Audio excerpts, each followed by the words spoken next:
Bunday ushla qo'lingni. Qanday? Sen bunday ushla. Nima? Qo'ling bunday aylantir. Qanday? Bunday qilib ushlab tursin. Bunday aylan. Bundayman.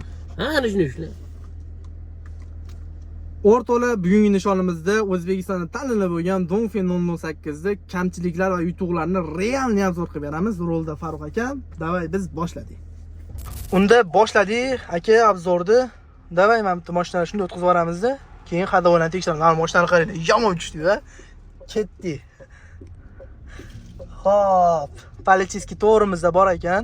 Hadovani birinchi tekshirib olsak, nechta tezlikda o'tamiz aka?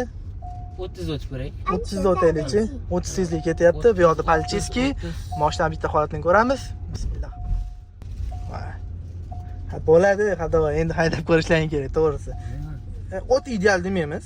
No, bo'ladi. Sekinroq ham o'tingchi aka. Mana ko'rdingizmi? Sal tez o'tsa, lekin sakratoryapti. Chunki adashmasam gazeta oyog'ingiz. O'shunga sakratoryapti-yo. Shunday. Xo'p. Kamchiliklarni sanaveramizmi aka? Kamchiliklari aytadigan bo'lsak, endi aytadigan kamchilik emas, endi bari aytib o'tib ketish kerak. Men tushundim. Bardacho'kda. Bardacho'k yo'qligida. Nimaga shunaqa? Ya'ni xitoyliklar tushundimi? Bunday bardacho'k qilmaydi. Keyin mana 360 ta ko'rayotgan bo'lsak, 360 ta ancha xira sifatsiz kamera. 3D'si ham yo'q ekan, aka. 3D formati ham yo'q ekan. Nu xira, nu qarang, 24,5 ming, 25,5 minglik mashinada ham misol uchun Dipal S0 litrada ham 360 kamerasi tiniqda. Shunday. Keyin yana kamchiligi bor. Atsinkovka deydi-ku, haliga nima zanglaydi, zanglamaydi metall deydi-ku. Bunda ko'p joyi zanglaydigan metall qilingan. Davay, kuzovini ko'rsatamizmi aka? Tushaylik mashinadan.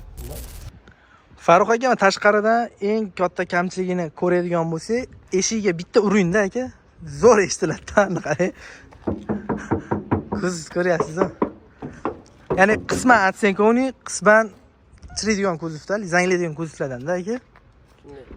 Mashina lekin idealni 5 metr uzunlikda, normalniy katta, oilaviga zo'r. To'g'rimi aka? Narxi qancha? Buni narxini 29,5 edi. Agar o'zimiz ko'rib turgan obunachilar keladigan bo'lsa, 29,200 ga berib olamiz. 29,200 da olib kelsalaring bo'ladi. Hop, kamchiligini ham aytyapmiz, yutuq taraflarini ham aytyapmiz. Mana ichkariga o'tadigan bo'lsak, zo'r tarafi ko'ryapsizlar. Atamanka sponni chiqadi. Mana bu yerda yosh bolalaring bo'lsa, mana shu uxlatib, bu yoqda bitta odam o'tirib ketsa ham bo'ladi yoki uzoq safarga chiqqandan keyin bu yoqni bitta ko'tarasizlar-da, maza qilib uxlab ketsalaring ham bo'ladi. Bu Dongfeng 008 5 kishilik variant. Pardalari ham bor akalar, zo'r tarafi. Bu yoqda tonirovka qilasizlar. Tushirsak akalar, mana bitta tayyorgina xolodilnik turadi. Bu yoqda bo'lsa, tepasida monitor bor. Mana bitta knopkani bosadigan bo'lsak, tepadan yugurib monitor keladi. Bu yoqda to'g'risida plus tarafi ichkarisi kamerasi ham bor-da. Ichki salonni olib beradigan. Mana monitorni qaranglar. Yosh bo'ladi, bemalol ovutib, yutib qo'yib bersalaring bo'ladi. Tepasi panorama tom. Yana plus tarafini ko'raylik-da aka, mashinani. Bagaji kengligi. 5 ta o'rindiqli, bitta qator, 5 ta o'rindiqli bo'ladi. Bunda plus tarafi mana ko'rayotgan bo'lsangiz, mana 220 chiqarib beradigan rozetkalari ham bor. Orqa joyida mana bunaqa narsalar qo'yish uchun. Hech narsa yo'q. Reallikda hech narsa yo'q. Davomida qaranglar. Yacheykalari ham bor lekin. Zapaska balon yo'q, tim bo'ladi. Mayli endi o'zi kelmaydi. Mana mabodo zapaska balon yo'q, nima qilamiz desalar, mana shunda shunaqa balonga bosim beradigan narsasi bo'ladi. Ko'pchilik kli deydi. No, adashmasam bu kli emas. Bu pena hisobida ketadi. Noto'g'ri tushuntirishadi. Ya'ni 3-4 soat bemalol baloningiz teshilib qolsa, servisga borishingiz uchun imkoniyat qilib beradi sizlarga, xudo xolasa. Narxlarni gaplashildi akalar. Mashinani holatini ko'ryapsizlar. Xudo xolasa pastda Xitoy avto o'zim ham nomerini qo'yib qo'yaman. Bunday qilib ko'rsatay o'zimni, tanisizlar baribir. Xitoy avto o'zim ham nomerini qo'yib qo'yaman. Bu yoqda Farruh akaning nomerini qo'yib qo'yaman. Bemalol o'zimizga orqaga chiqib hal qilsalaring bo'ladi. Balonni ko'rsatmoqchimiz aka. Balonni ko'rsatmoqchi edim. Aynan bu 5 ta o'rindiqlikda Michelin balon keladi. Qizig'i shu. Mana rostini aytaveraymi endi? Akalar, Michelin deymiz, bu germanskiy Michelin emas-da. Tufta demayman, o'rtacha Xitoyning balonlariga nisbatan Michelin yaxshiroq boshqa balonlarga nisbatan. Ana 6 ta yilda Rensport keldi, Continental keldi, Chaoyami bir nimalari ham bormidi aka? O'shanaqa balonning nomlari ham keldi. No, ichida baribir Michelin ozgina yaxshiroq ekan. Xullas, like bilan obunani esdan chiqarmaysizlar. Bo'ldi, jonlaring sog' bo'lsin. Obunachi gap bormi yana? Yana bor edi. Nima aka? Yana tashqi tomonda yana farqlari bor edi. Qanaqa farq edi? 3 ta qatorligi bilan 5 ta qatorligi. Bo'ldi, unda gapiring aka. Farqlari. Mana 2 ta qatorligining farqi tashqi tomonda bu yonishi. Zaryadga chiqqanda yonadi. Aha. Keyingisi tashqi ko'rinishdan o'zi bilishda qopqatni bo'ladi bu. Aha. Oldi Dolphin emblemasida ham yonadi bunda. Bunda yonadi. Yonadi. Ha, u minus olamiz, plyusga olamiz buni. Endi plyus ko'rsak bo'lar kechasi. Minusi ham bor aka buni. Qanaqa? Men o'tgan safar bitta klientda ko'rgan edim. Mana shu yerda nakleykasi yongan sababdan mana shu tushib qolibdi yarimi. Qizdirgandan keyin. Bo'lishi mumkin. Svet o'chadi. Yo'q. Aha. U max pozitsiyasida bor. Aha.